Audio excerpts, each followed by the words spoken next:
ઓમ અવતારિણે શ્રી સ્વામિનારાયણાય નમો નમઃ.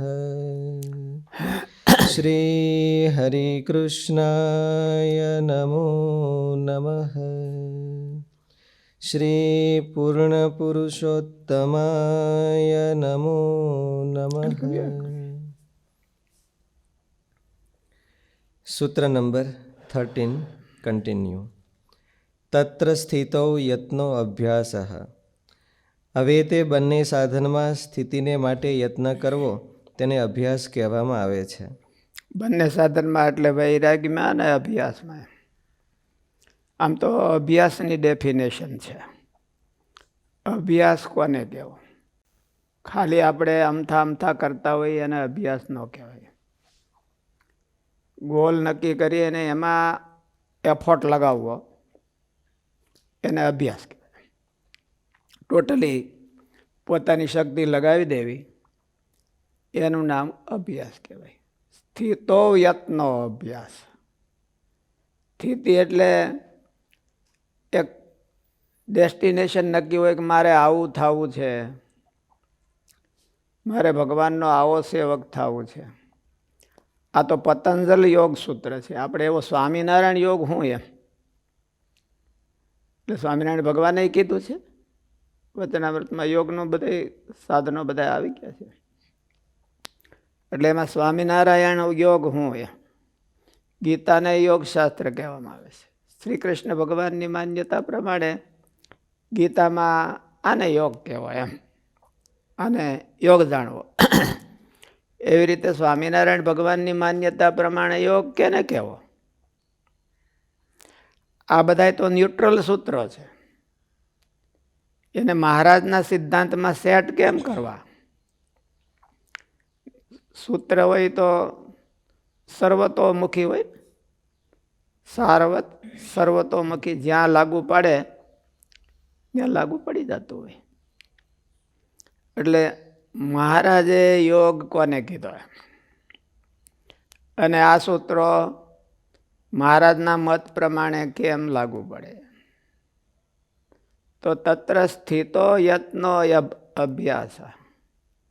સ્થિતિ માટે પ્રયત્ન કરવો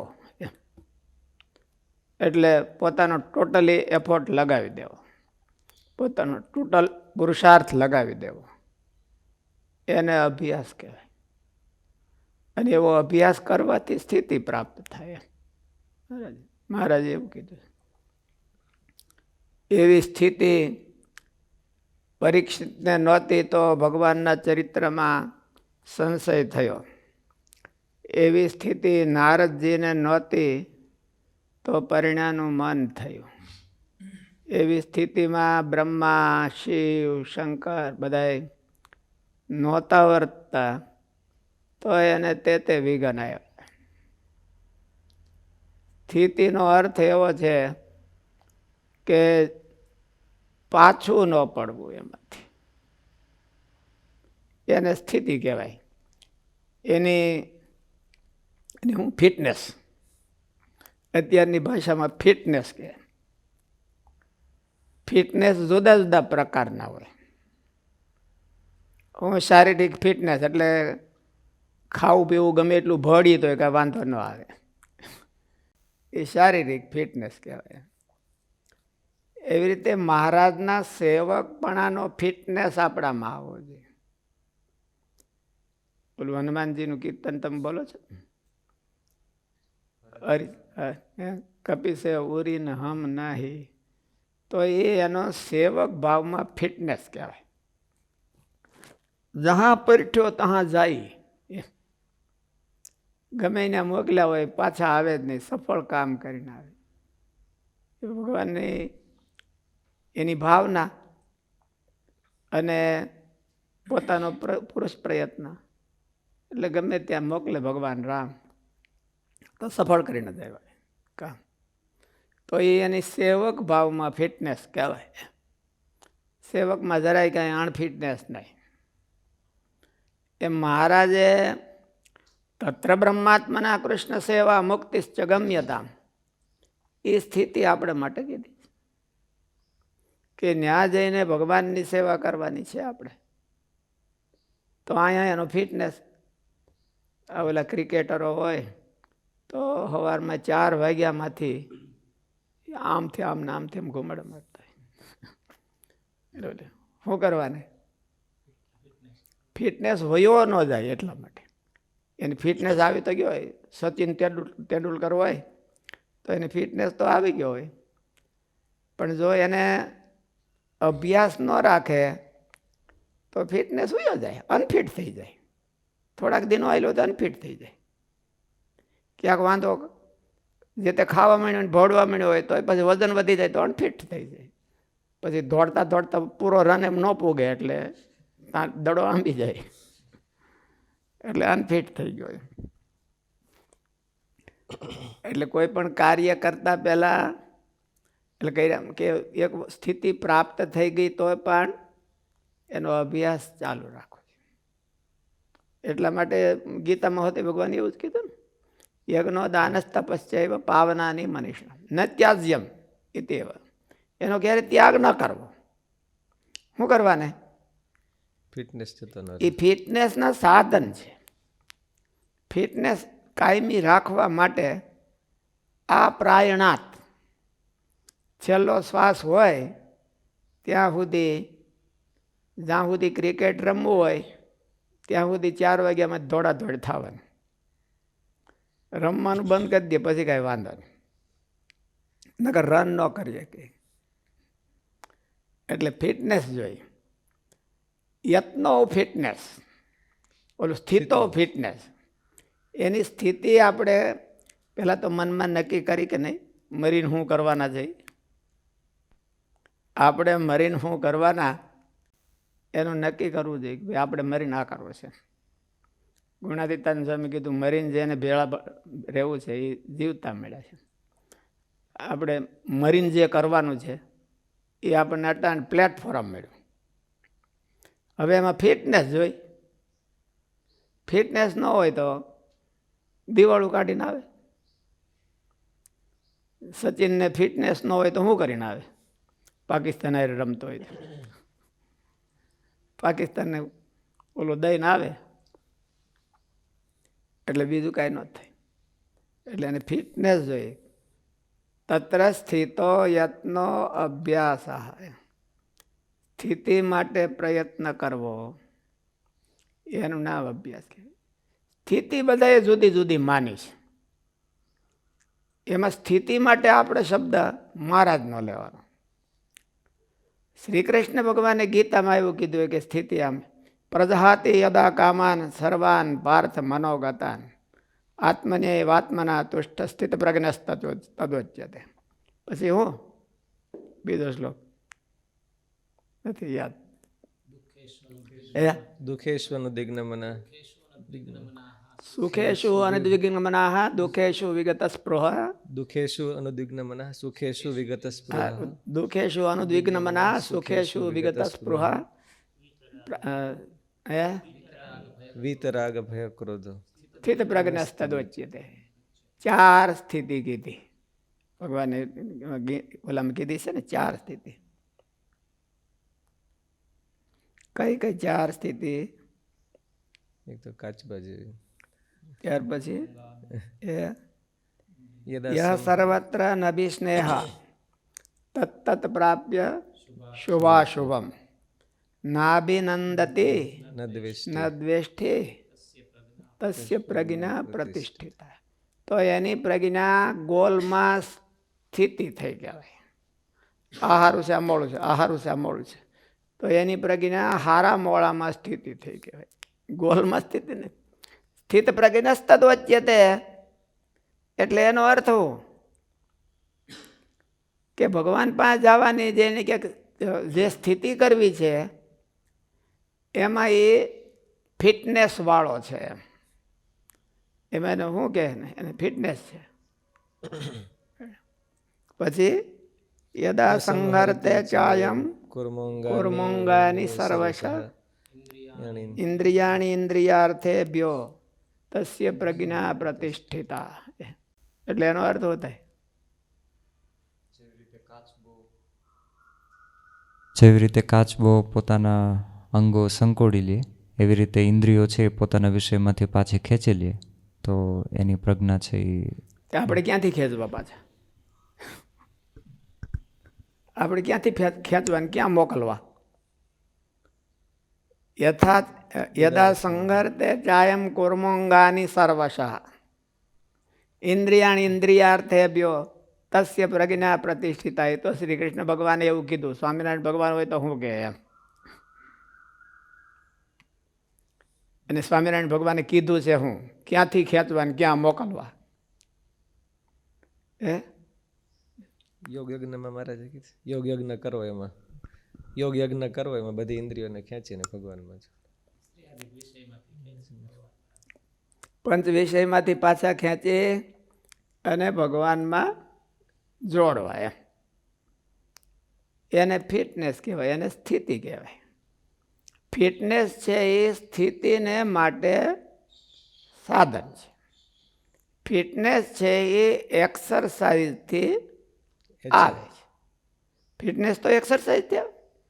અને થોડાક પ્રોહિબિશન નિયમ રાખ્યા હોય કે ભાઈ હાલો મને શરદી થઈ જાય છે, પછી એક્સરસાઇઝ કરી રાખે અને હળ કરી રાખે, સાસ પીવે તો એટલે એને થોડાક ધ્યાને રાખવું એમ.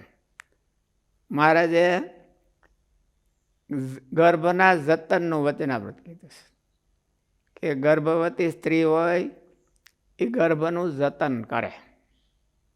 ગર્ભને કઈ વાંધો ન આવવા જોઈએ, કારણ કે સ્ત્રીને માટે એ પારકી થાપણ છે, એના ધણીની થાપણ છે. એટલે પોતાના જીવના જોખમે એને સાચવવું.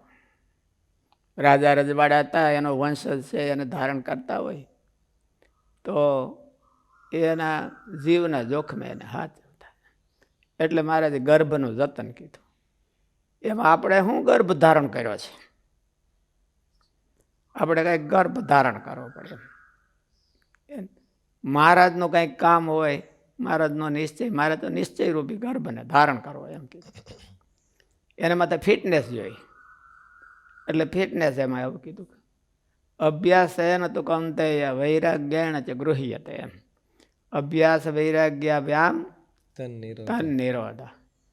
એનું જતન કરવું, અભ્યાસ કરવો. અભ્યાસ એટલે શું?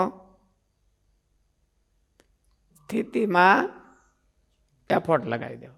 આવી સ્થિતિ બનાવવા માટે પોતાની તમામ શક્તિ છે એ રેડી દેવી, અને અભ્યાસ કહેવાય. અભ્યાસ અને રેગ્યુલર પ્રેક્ટિસ એ બે એક જ કે એમાં કે બીજો ફરક? રેગ્યુલર પ્રેક્ટિસમાં સામું ધ્યેય હોવું જોઈએ. ખાલી હું નરવો ચીબડા જેવો રહીને ખાવ પીને મજા કરું તો અભ્યાસ ઓલો એક્સરસાઇઝ કહેવાય, પણ એને અભ્યાસ ન કહેવાય. પતંજલિની દ્રષ્ટિએ અભ્યાસ ન કહેવાય. એ તો ઓલું પાચન થતું નથી એટલે ડાયજેસ્ટ કરવા માટે એક્સરસાઇઝ કરે છે. કારણ કે એચીવ કરવા માટે એક્સરસાઇઝ નથી કરતો. સચિન તેંડુલકર હોય તો એ એક્સરસાઇઝ કરતો હોય, એ ડાયજેસ્ટ કરવા હાટું ન કરતો હોય. એ તો ઓલો શું કે વર્લ્ડ કપ લેવા હાટું પ્રેક્ટિસ કરતો હોય. એટલે તમારે કયો વર્લ્ડ કપ જોઈશ? વર્લ્ડ કપ લેવા હાટું એ એક્સરસાઇઝ કરતો હોય. અને કેટલાક તો જતા હોય તો ભાઈ હમણાં ડાયાબિટીસ થઈ ગયો છે તો ઉપડો જીમમાં અને ધબધબાટી બોલાવો ને પરસેવો વાળો પરસેવાથી રેપ જેવો પછી આવીને ધરવીને પેટ ભરીને ખાઈ લ્યો. એટલે પછી એનું એ તો એવી એક્સરસાઇઝને અભ્યાસ ન કહેવાય. અભ્યાસમાં તો કંઈક એચિવમેન્ટ હોવું જોઈએ. એનો ટાર્ગેટ એચિવમેન્ટ હોવો જોઈએ કે આવો ટાર્ગેટ મારે જોઈએ છે, આ મારે મેળવવું છે. અને એને માટે પછી એ રેડાઈ જાય, એક્સરસાઇઝ કરે. ત્યારે સ્થિતો યત્નો અભ્યાસ. મહારાજે એવું કીધું કે ભાઈ જ્ઞાને કરીને સ્થિતિ થાય છે. એવી સ્થિતિ સુખદેવજીને હતી અને એવી સ્થિતિ જડ ભરતને હતી, એને કાંઈ સંશય ન થયો.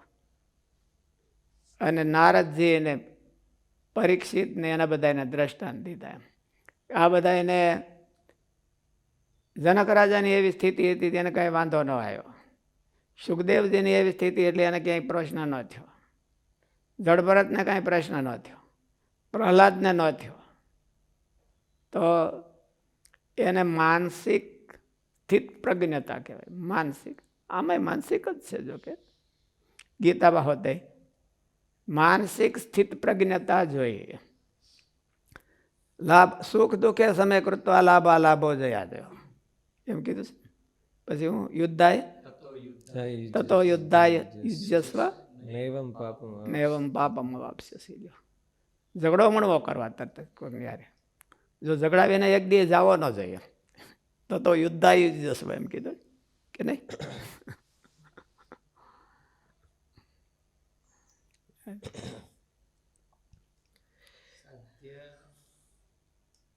ધ્યેય અને સાધન એ બે માટેના પ્રયત્ન એક કે બેના પ્રયત્નો જુદા જુદા?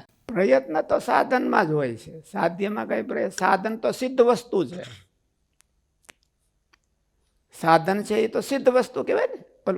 સાધ્ય છે એ તો સિદ્ધ વસ્તુ કહેવાય ને. કે મારે ત્યાં જવું છે, મારે આ મેળવવું છે, તો એ તો સિદ્ધ વસ્તુને મેળવવાની હોય. મારે ભગવાનનું સેવક ભાવ મેળવો, તત્ર બ્રહ્માત્મના કૃષ્ણ સેવા મુક્તિશ્ચ ગમ્યતામ. મહારાજે કીધી એવી મુક્તિ મારે મેળવવી છે. તો એ તો સાધ્ય થયું. સાધ્ય તો સિદ્ધ જ છે. ત્યાં જાય એટલે તો ત્યાં એ છે જ. એને માટે સાધન કરવું એ અભ્યાસ કહેવાય. એને માટે સાધન હોવું જોઈએ. મારે MLA થવું છે તો એને પછી પ્રયત્ન કરવો પડે ને. MLA છે એ તો એને એક ડેસ્ટિનેશન છે પડે ને. શું તમે કહો? સાધનમાંથી વિચલિત થાય એવું શા માટે બને? જો સાધ્ય સિદ્ધ હોય તો ફિટનેસ. સાધ્ય તો સિદ્ધ જ છે પણ આપણે ફિટ નથી એમાં એટલે કાઢી નાખે છે. આ તો જાહેર પડ્યું છે. કોઈનામાં તેવડ હોય તો લઈ જાઓ એમ. વીર ભોગ્યા વસુંધરા એવું કહેવાય છે. કંગાલ ને ઓલા હોય એ અચીવમેન્ટ ન પ્રાપ્ત કરી શકે. એ કેટલાય વાના કરે કે અહીંથી આમ થાય ને અહીંથી આમ થાય, અહીંથી આમ થાય ને અહીંથી આમ થાય. એટલે સાધ્ય તો સિદ્ધ છે ઓલું, પણ તો એને સાધન શું કરવાનું કરવું? એના હાટું નહીં, આપણે ફિટ થવા હાટું કરવાનું. આપણે ફિટ થવું છે, ફિટનેસ જોઈએ છે. તઈ એમાં હાલે. આ ભગવાનનું વર્ણન આવે એમાં શું આવે છે?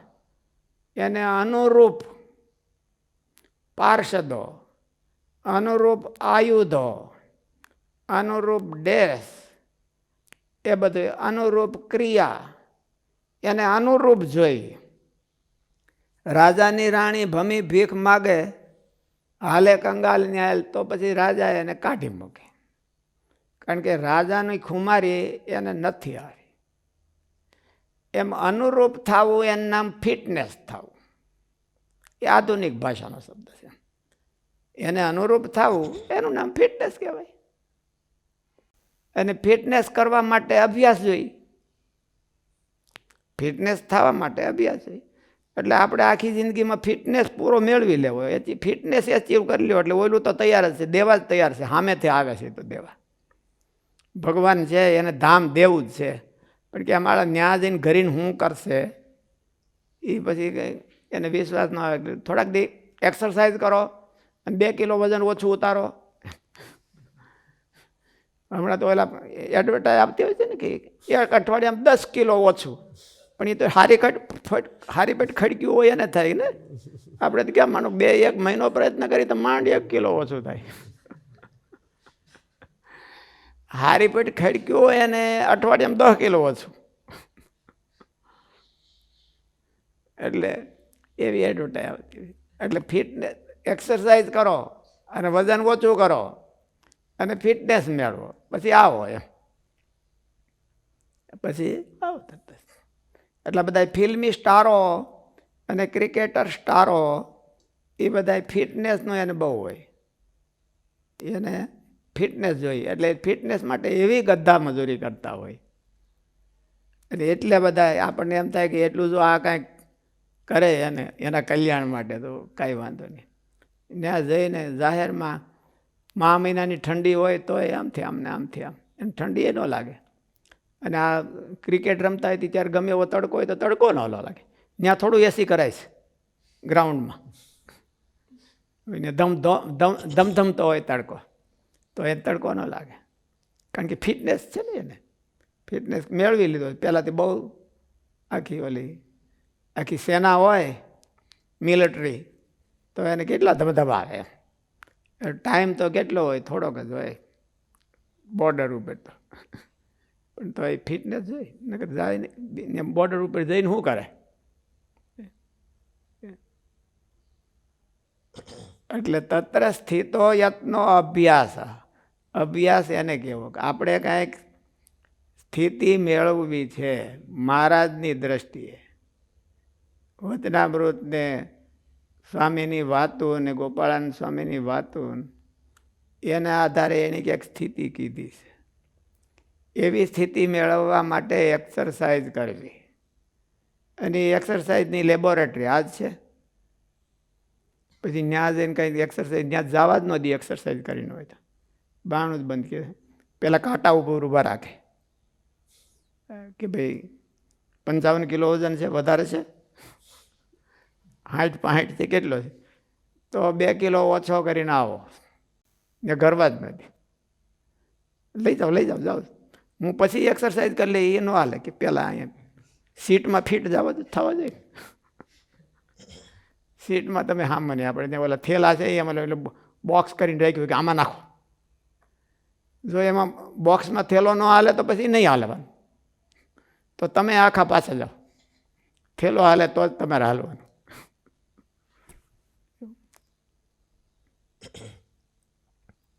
એટલે આપણે ત્યાં જઈએ તો ફિટ ન બેસી, એટલે ડખળ બખડ તે રાખી કા આખા ઓલા પ્લેનને ડખળ બખડ કરી. પછી ઘણા તો એવા હોય તો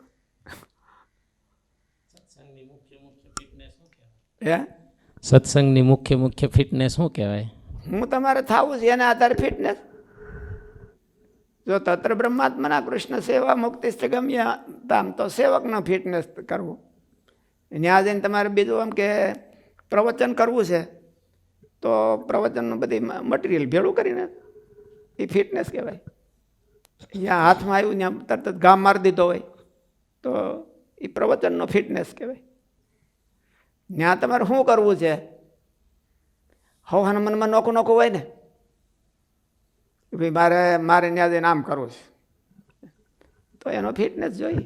ફિટનેસ પાછો કીધો હોય આમાં, હું થવું હોય એના માટે ફિટનેસ આવે. મહારાજે કીધું જ ને કે નારદજી ફિટ ન થયા અને સુખદેવજી ફિટ થઈ ગયા, તો એવો ફિટનેસ તમારે આપણે જોતો હોય તો એવું કરવું.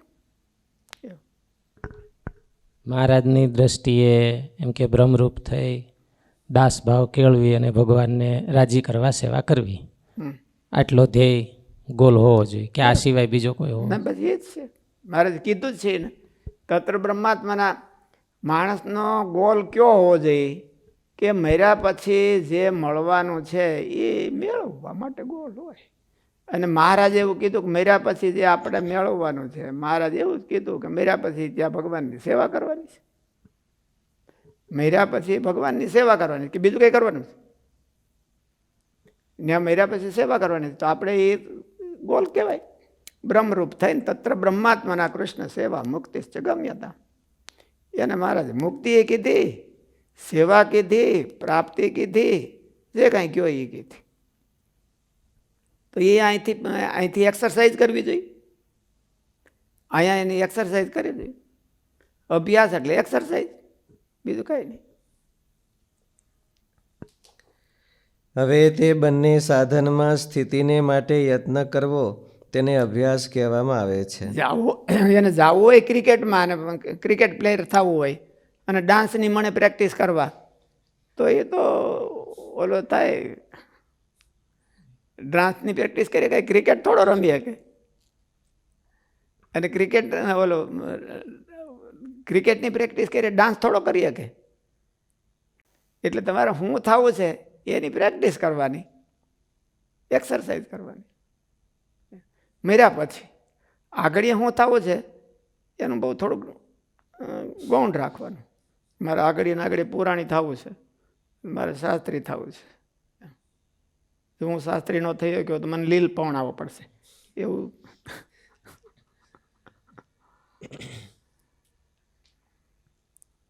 આ લોકમાં એવું હોય ને, પૈણા વિના રહી ગયા હોય ને મરી જાય નાના હોય, પછી બહુ મોટા ગઢા થાય ને તો નહીં લીલ પવણાવતા. પછી કોણ જાણે, ખબર નથી આપણે લોક રિવાજને કાંઈ બહુ, પણ નકર લીલ પવણાવે નાના હોય ને. ચિત્તમાં રાજસ એટલે આપણે તામસ. તો આપણે તો યોગ્યતા છે મરીએ ત્યાં હોતી કહેવાય, એટલે લીલ પવણાવવા જ પડતા છે એમ એવું લાગે છે. આપણે ગઢા થતા જ નથી ને. જીવ ક્યારે ગૌઢો થાય એમ કે છે ગુણાતીતાન સ્વામી કીધું, જીવ ક્યારે ગૌઢો થતો હોય છે કે નહીં? તે કે થાય ક્યારેક. ક્યારે ગૌઢો થાય? જીવ ગૌઢો થાય કે નહીં? આપણે સાધુનો જીવ ઓલા તો બધા થઈ જાય, તો અમુકના વહેલા થઈ જાય. ઓલા છોકરા કે બાપા તમે ગઢા, તો કે હા દીકરા હવે હું ગઢો થઈ ગયો. આપણે સાધુ ગઢા થાય કે નથી? ક્યારે થાય?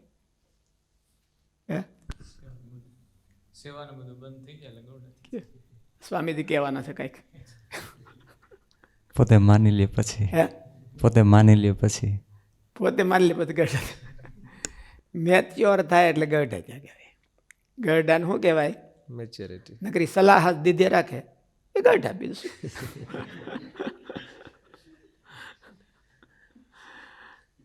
મેચ્યોર થાય ને એટલે ગઢા ત્યાં કહેવાય. કોઈ પણ કામમાં પીઠતા આવવી જોઈએ, ઉછાછળિયું ન હોવું જોઈએ, તો એ ગઢા કહેવાય.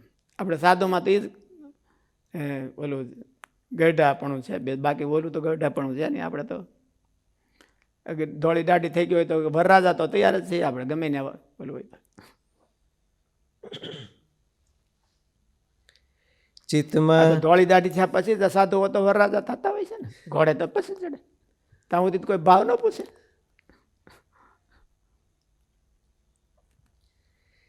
ચિત્તમાં રાજસ તામસ તથા ક્લેશ વૃત્તિ વગેરેને શમન કરીને, વ્યુત્થાન સંસ્કારોનો અભિભવ કરીને, વિશુદ્ધ વિવેક ખ્યાતિ જેને શાસ્ત્રમાં પ્રસંખ્યાન કહે છે, એ પતંજલિ યોગ સૂત્રની સ્થિતિ છે. મહારાજને વચનામૃતમાં કીધેલી સ્થિતિ એ આપણે કામ, આપણે તો સ્વામિનારાયણ ભગવાનનો યોગ, યોગ તો છે જ પાછો. ગીતાનો યોગ અને સ્વામિનારાયણ ભગવાનનો યોગ અને પતંજલિ યોગ. તો પતંજલિ યોગની સ્થિતિ શું કે વિશુદ્ધ ઓલી વિવેક ખ્યાતિ થાય. આમ તો એને નિરોધ અવસ્થા થાય એ એને સ્થિતિ છે. એવી સ્થિતિ પ્રાપ્ત કરવા માટે એને અભ્યાસ કરવો, હારોહાર થોડોક વૈરાગ રાખવો. ચિત્તમાં રાજસ તામસ તથા ક્લેશ વૃત્તિ વગેરેને શમન કરીને, વ્યુત્થાન સંસ્કારોનો અભિભવ કરીને, વિશુદ્ધ વિવેક ખ્યાતિ જેને શાસ્ત્રમાં પ્રસંખ્યાન કહે છે, તેની એક ધારા સતત ચિત્તમાં વહે, જેમ નિર્વાત પ્રદેશમાં દીપ શિખા વહે છે. અનએટેચમેન્ટનો દીવો સતત બળવો જોઈએ. આપણે ક્યાંય આપણો જીવ આસક્ત થઈ જતો નથી ને, કોઈ માન્યતામાં ભરાઈ પડતો નથી ને. વિશુદ્ધ પ્રસંખ્યાન નિર્વાત પ્રદેશમાં દીવો બળતો હોય એની ગેડે એની જેમ પ્રસંખ્યાન ધારા ચાલવી જોઈએ, એટલે વિવેક ખ્યાતિ ચાલવી જોઈએ. એને જાડી ભાષામાં કહેવું હોય તો જાગૃતિ, અનએટેચમેન્ટ, નિસ્પૃહિતાનો દીવો બળવો જોઈએ. કરી અને મહારાજને સમર્પણ કરતા શીખવું જોઈએ, કરીને ધણી થતા ન શીખવું જોઈએ. કરીને ધણી થવું એ મહારાજને ફિટનેસ નથી. ઓલું શું છે, ચાકરી કરી નવ મોજ નવ મોજ માગે. હરિના જન તો હરિના ગુણે યુક્ત છે, મુક્ત તનનું નહીં માનજે ને. અને ચાકરી કરી નવ મોજ માગે. ચાકરી કરે પણ મોજ નહીં, સેલિબ્રેશન નહીં, મોજ માણવાનું નહીં, તો એને ભગવાનના ગુણ કહેવાય. તેની એક ધારા સતત ચિત્તમાં વહે, જેમ એટલે એને પ્રસંખ્યાન ધારા, એ યોગ સૂત્રનો શબ્દ છે. એટલે નિસ્પૃહીપણું, એમ અનએટેચમેન્ટ, એ ક્યાંય ડેમેજ ન થવું દે. નાની એવી વાતમાં આપણે ક્યાંય તણાઈ જતા નથી. ભગવાનને રાજી કરવા સિવાય બીજી ક્યાંય તણાઈ નથી જતા નથી. એને એ પ્રસંખ્યાન ધારા કહેવાય. વિવેક, એને વિવેક ખ્યાતિ હોતી કહેવાય, પ્રસંખ્યાન ધારા કહેવાય. જેમ નિર્વાત પ્રદેશમાં દીપ શિખા વહે છે, તેમ તેને સ્થિતિ કહેવામાં આવે છે. તેને સંપ્રજ્ઞાત યોગ કહેવામાં આવે છે. સ્મૃતિઓમાં તેનું સ્પષ્ટીકરણ કરતાં આવી રીતે બતાવે છે કે શ્રુત્વા સ્પૃષ્ટવા ચ દૃષ્ટવા ચ ભુક્ત્વા ઘ્રાત્વા શુભાશુભમ ન રુષ્યતિ ન ગ્લાયતિ ચ ન શાંત ઇતિ કથ્યતે.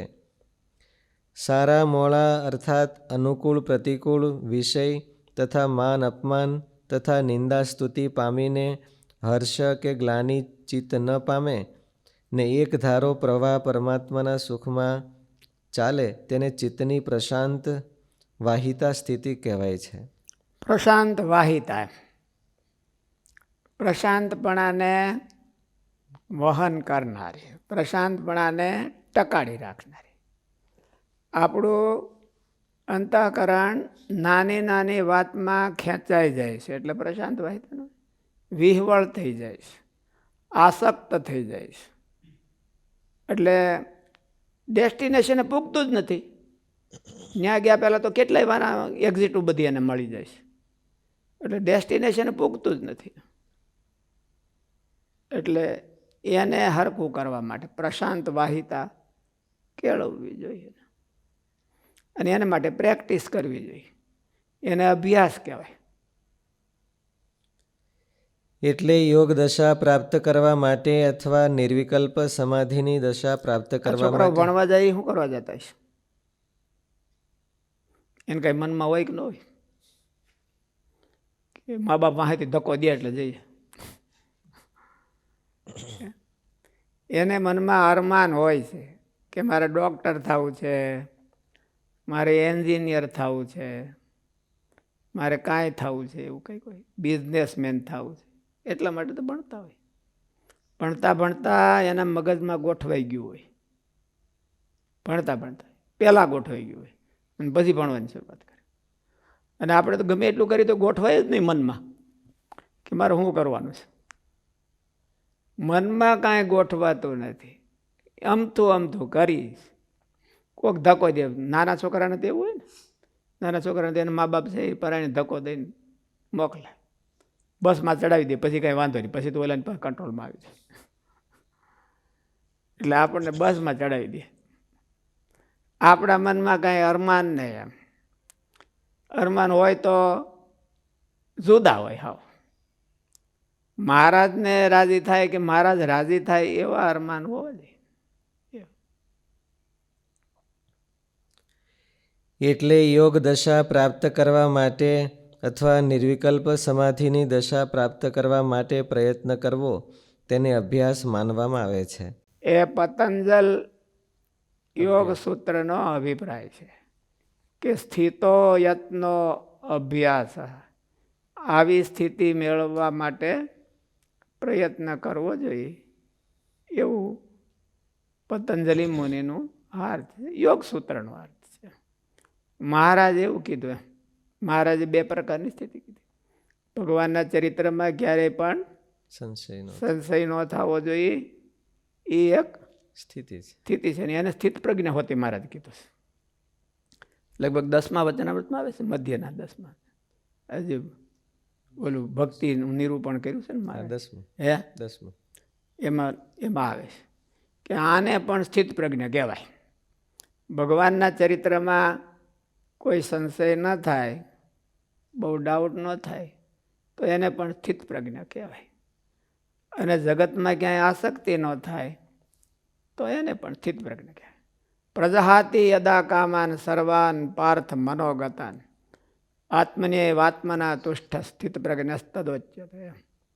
પરમાત્મામાં તુષ્ટિ થવી જોઈએ. આત્મન્યેવાત્મના, આત્મા એટલે પરમાત્મા એમ. આત્મન્યેવાત્મના તુષ્ટ સ્થિત પ્રજ્ઞસ્તદોચ્યતે. ભગવાનના કાર્યમાં આપણું અંતઃકરણ રાજી થવું જોઈએ. મારા કાર્યમાં એમ નહીં, ભગવાનના કાર્યમાં રાજી થવું જોઈએ. તુષ્ટિ કીધી કાલે તમારે શું ફૂલફિલમેન્ટ થવું જોઈએ. આપણે કાંઈક જે કરીએ એ કરવાથી આપણને ફૂલફિલમેન્ટ થવું જોઈએ.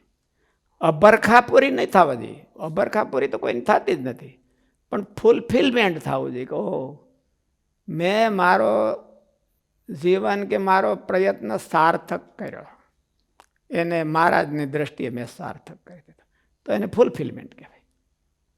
ગમે એટલું કરી તો પૂરું ન થાય એને અભરખા કહેવાય. અહીં તે સ્થિતિ તો કોઈને સીધી જ મગજમાં આવી જતી હોતી નથી. માટે તેને પામવાના તમામ જે સાધનો છે તેનું અનુષ્ઠાન કરવું તેને પણ અભ્યાસ માનવામાં આવે છે. એટલે શું કરવું? સાધનોનો અભ્યાસ કરવો ને વ્યુત્થાન કરવું. એટલે યોગ દશા પ્રાપ્ત કરવા માટે અથવા નિર્વિકલ્પ સમાધિની દશા પ્રાપ્ત કરવા માટે પ્રયત્ન કરવો તેને અભ્યાસ માનવામાં આવે છે. અહીં તે સ્થિતિ તો કોઈને સીધી જ મગજમાં આવી જતી હોતી નથી. માટે તેને પામવાના તમામ જે સાધનો છે તેનું અનુષ્ઠાન કરવું તેને પણ અભ્યાસ માનવામાં આવે છે. એટલે ખાસ કરીને તો તેના સાધનોનું અનુષ્ઠાન એ જ અભ્યાસ ગણાય છે. સાધનોનું અનુષ્ઠાન શાસ્ત્રમાં કીધું હોય કે આવી સ્થિતિ મેળવવી હોય તો એને આવા સાધનો કરવા જોઈએ. યોગ સૂત્રમાં એવું કીધું કે આવી સ્થિતિ કરવી હોય તો એણે આટલું કરવું જોઈએ. આગળ જે સાધન પાદ આવે છે તો એમાં યોગ આવી રીતે સાધવો જોઈએ. આથી સાધનોના પુનઃ વારંવાર અનુષ્ઠાન કર્યા જ કરવું તે અભ્યાસ છે. છેલ્લા શ્વાસ સુધી પ્રાપ્ત થઈ જાય તો પણ એને વધારે ધારદાર કરવા માટે આ જેમ ક્રિકેટરો કરતા હોય છે એવી રીતે ગીતામાં હોતે કીધું. શું કીધું? યજ્ઞોદાન તપસ્ચૈવ પાવનાની મનુષ્ય ન ત્યાજ્યમ ઇત્યક.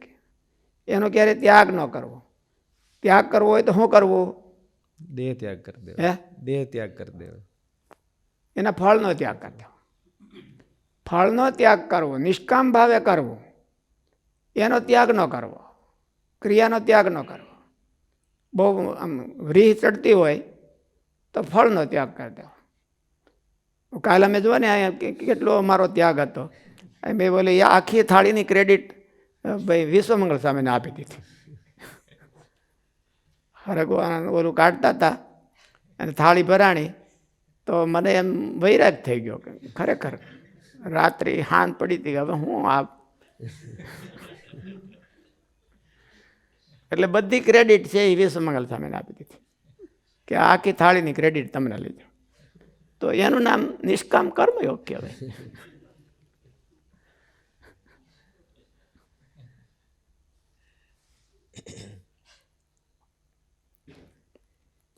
એમાં મારો કયો ગુણ પ્રગટ થયો?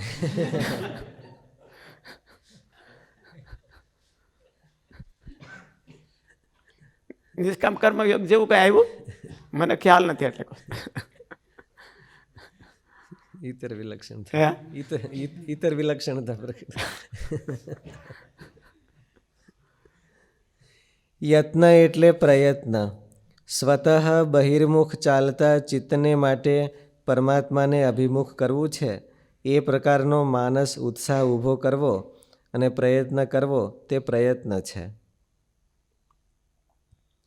યત્ન એટલે પ્રયત્ન. સ્વતઃ બહિર્મુખ ચાલતા ચિત્તને મારે પરમાત્માને અભિમુખ કરવું છે એ પ્રકારનો માનસ ઉત્સાહ ઊભો કરવો અને પ્રયત્ન કરવો તે પ્રયત્ન છે. એને વાળવા માટે સતત પ્રયત્ન કરી રાખો. બહાર જાય તો પાછા વળી લાવો, બહાર જાય તો પાછા વળી લાવો, એને અભ્યાસ કહેવાય.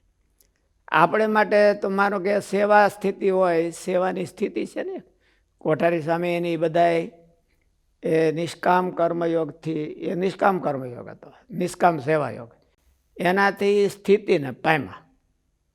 એટલે એમાં આપણું મન દખલ બખલ થાય તો એને વળી પાછું લાવવું, આગા પાછું ન ખાવા દેવું, ફિટનેસ મેળવે રાખવો, એવું કરી રાખવું, એનું નામ યત્ન કહેવાય, અભ્યાસ કહેવાય.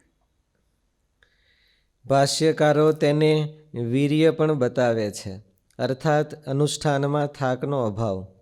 તેને પણ પ્રયત્નમાં ગણી લેવામાં આવે છે.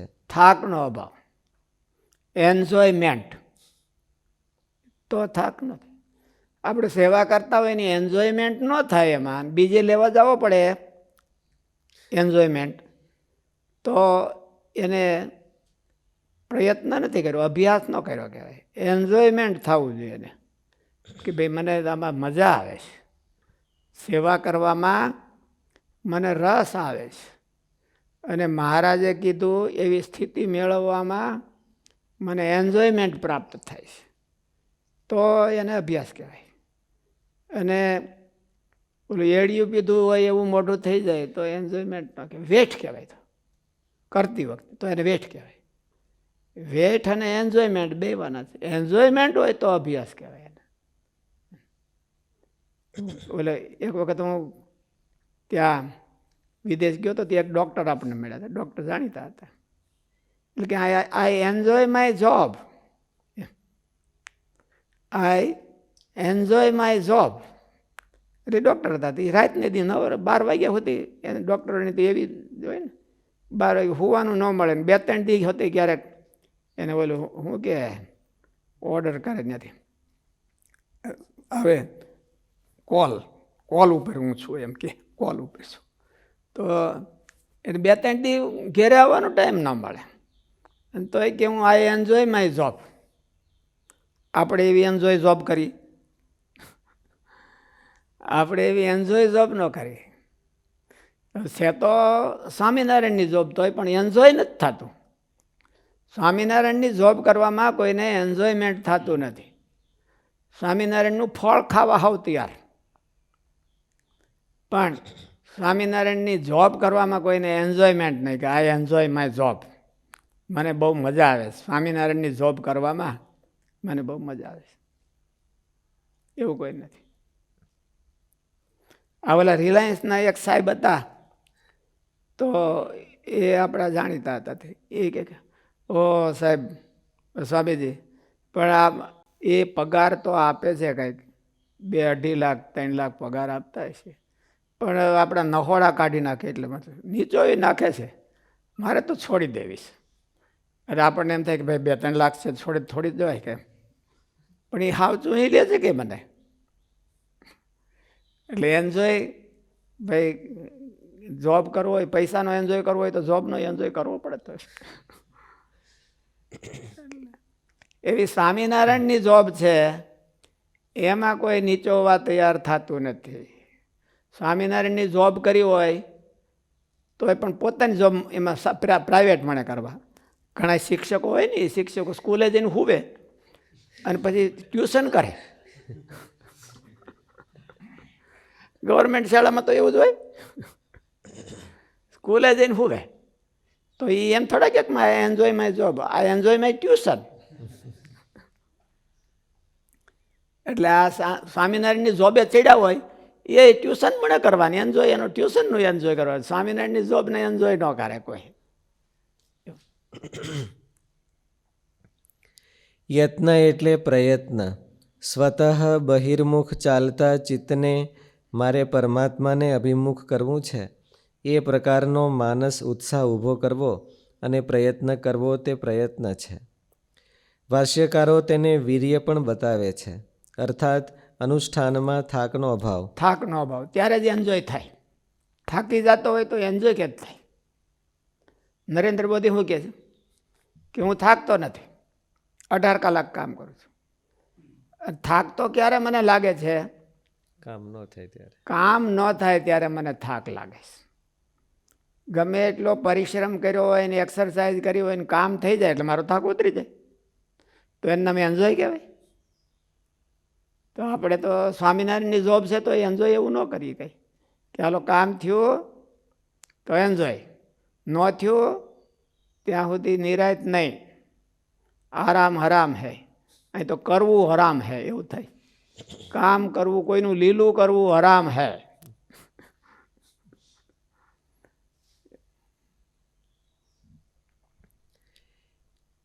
અર્થાત અનુષ્ઠાનમાં થાકનો અભાવ તેને પણ પ્રયત્નમાં ગણી લેવામાં આવે છે. સાધન એન્જોય કહેવાય એને. બાકી આધુનિક ભાષામાં એન્જોય. થાકનો અભાવ. ભગવાનને સૃષ્ટિ કરતા થાક નથી લાગતો. આખી સૃષ્ટિ કરે તો થાક નથી લાગતો. શું કરવાને? લીલેવ કેવલમ, એન્જોય, જસ્ટ એન્જોય એમ, બીજું કાંઈ નહીં. માત્ર હોય એને શું કહેવાય? Just enjoy. બીજું કાંઈ છે જ નહીં. સાધનના ઉત્કર્ષથી સ્થિતિનો ઉત્કર્ષ અવશ્ય થાય છે. સાધનની જેટલી ક્વોલિટી આવે એટલી સ્થિતિની ક્વોલિટી આવે. સાધનમાં ઢંગ ધડા વિનાનું હોય, લબડ ધબડ હોય તો એને સ્થિતિ ક્યાંથી પ્રાપ્ત આવે? અને એમાં એન્જોય કંઈ ન આવે. સાધનમાં એને એકદમ પકડ જોઈએ, ગ્રીપ આવવી જોઈએ. અને એ ભગવાનને રાજી કરવાના સાધનની ગ્રીપ આવવી જોઈએ. હો ને અહંકારની ગ્રીપ તો છે જ, થોડીક થાય તો ફૂલો ફરતો હોય એમ, એવી ગ્રીપ તો હવને છે. પણ ભગવાનને રાજી કરવાની ગ્રીપ આવવી જોઈએ અને તો એને એન્જોય આવવો જોઈએ. સાધનના ઉત્કર્ષથી સ્થિતિનો ઉત્કર્ષ અવશ્ય થાય છે.